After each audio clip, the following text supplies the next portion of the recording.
want to see Xena. That would be impossible. One of the things that made Xena interesting was that she was a character with a past, and she carried that past in everything she did. And the deaths were a great way of showing some of the defining moments that had affected Xena. We were dealing with Xena's past, so we come upon the television show, we've seen that she's trying to start making amends for her past sins. It was a double episode. It was 2 hours of television, and they really put the money into the production design on that one. I mean, we walked on some of the sound stages over there, which are basically warehouses, and I saw some of the sets that they were building for this particular episode and what they were designing. The production value really gave it an epic feel. They wanted it to be epic. It wasn't, it was to be an epic thing. So it was challenging from that point of view, that the script determined that we were going to be at various locations. We were going to be doing more than you would normally do when you're shooting a TV show. You have to be much more pragmatic, So the idea that Xena was going to Mongolia, say, or our version of Mongolia, that was a really nice thing to play with. Lucy and Renee were terrific, and once again, I think what their relationship went through in those two and then culminating in the bittersweet was probably the most extreme arc we had throughout the entire journey of Xena.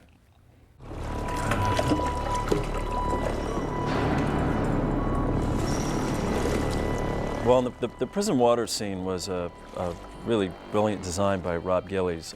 To be thrown in a prison, in a dungeon, is one thing, but then to be thrown in a watery dungeon with Lucy's pillory around her neck, which was in fact, taken from, that was historically accurate.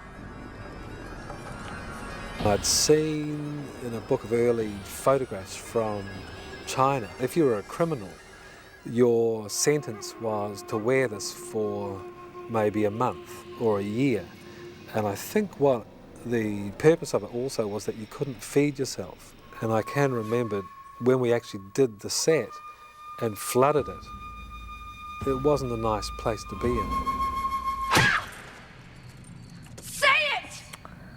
I can't tell you how many times Gabrielle slapped Xena. Stop. No, you poor thing, you had that heavy brace around you. Oh, and you were on your knees, and just to make it worse. Oh. Yeah, but come on. Oh, I thought that was cool. Yeah? Cool. It's a great choice. To be forced to do something that is so anti everything that you or your character believes in. Actually. It's just, it's great, riveting. In the debt particularly, there's a very big emotional moment for Gabrielle with Xena, when Xena's in the pillory in the prison, in the watery prison in the debt. It was very important for me to get that emotional beat just right. And I told Renee, I said, hold every emotion, hold everything you've got in your soul and your heart and this begging for forgiveness, hold it for this one line. Gabrielle looks at Xena and Xena looks at her, and that's it. Then the dam broke. And I said, that's the moment, right there. Scratch my nose, will you? Come on. Key thing, the thing I loved writing most was the Lao Ma character. How we were able to discover from studying the scrolls, the Gabrielle's scrolls, that it was actually Lao Ma who wrote the Tao Te Ching and not her husband, Lao Tzu. And so to explore that was probably the most fun I had in the whole time doing Xena. I love those 2 China episodes, by the way. Jacqueline Kim was terrific as Lao Ma. Very, very strong, powerful, good actor who also was very sublime. And one of the things that I was always struck by is that she was able to deliver her lines with effortlessness and still be a very commanding presence on screen. The scene where Lao Ma wraps Xena in a piece of cloth and then unravels her and spins her like a top and causes her to float in the air. One thing that I saw that I think really added to the sensuality of the piece and the beauty of it was, once I knew that they were going to be off the ground, I talked to Nyla Dixon, the costumer, and I said, gosh, you know, I just see a lot of flowing material in slow motion.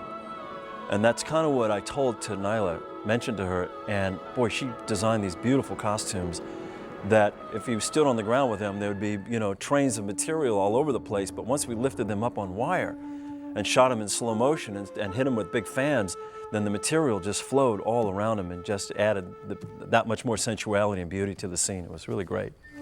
Xena was at a point in her life that she needed something desperately, and just like people find God or find, you know, any other kind of spiritual awakening, I think that Lao Ma played that role for Xena at that point in her life. So I think it was probably the seminal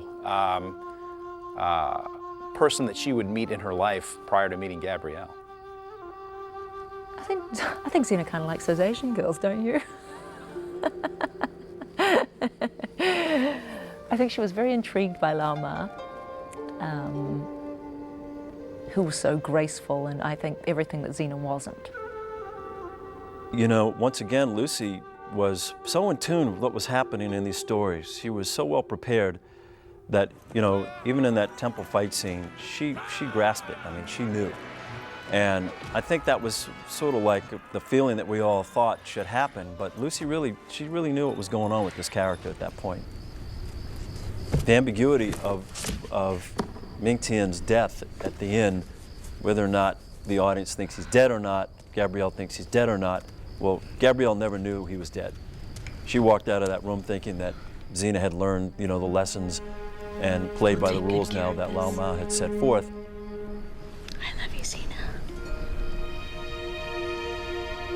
I love you too, Gabrielle.